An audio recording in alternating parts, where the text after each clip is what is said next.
Obstetrics, I said it in the New York Times, my wife is mad at the way I say it, so I'll say it the way she wants me to say it. It's 98% not exciting, and 2% sheer terror. And you don't know when the 2% terror is going to happen. And it goes from being completely normal to 2% terror. Right. And when you're in a hospital, and I don't like hospitals in general. I mean, the idea, they're not healing places in general, but they are good for when you have that My issue is for those women that have the normal, the 90% that have no complications, they come through the hospital and they're put through these, it's like the system where they're flat on their, and they want a natural birth and they want to have a vaginal birth, and there's all these things are stacked up. Absolutely.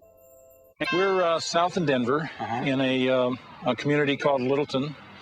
And this house is pretty much your average middle-class suburban home. The burglar, the rapist is still here in the neighborhood somewhere. And so citizens sometimes think that I have people tell me all the time, well, where exactly is the burglar or rapist right now?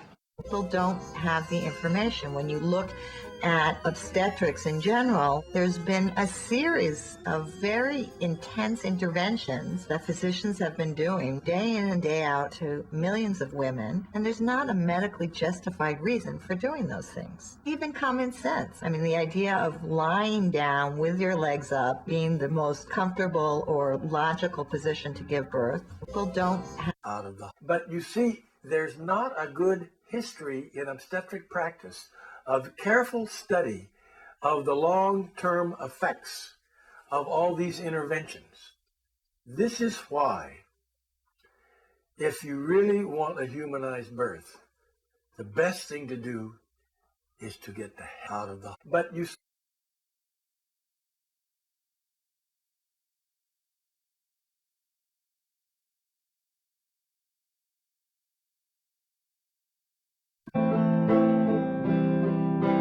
When the shooting was over, Eric Harris and Dylan Klebold had killed 12 students and 1 teacher.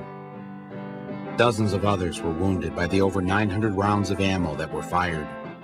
It is believed that the guns that they used were all legally purchased at stores and gun shows, and many of the bullets were bought at the Littleton Kmart just down the street.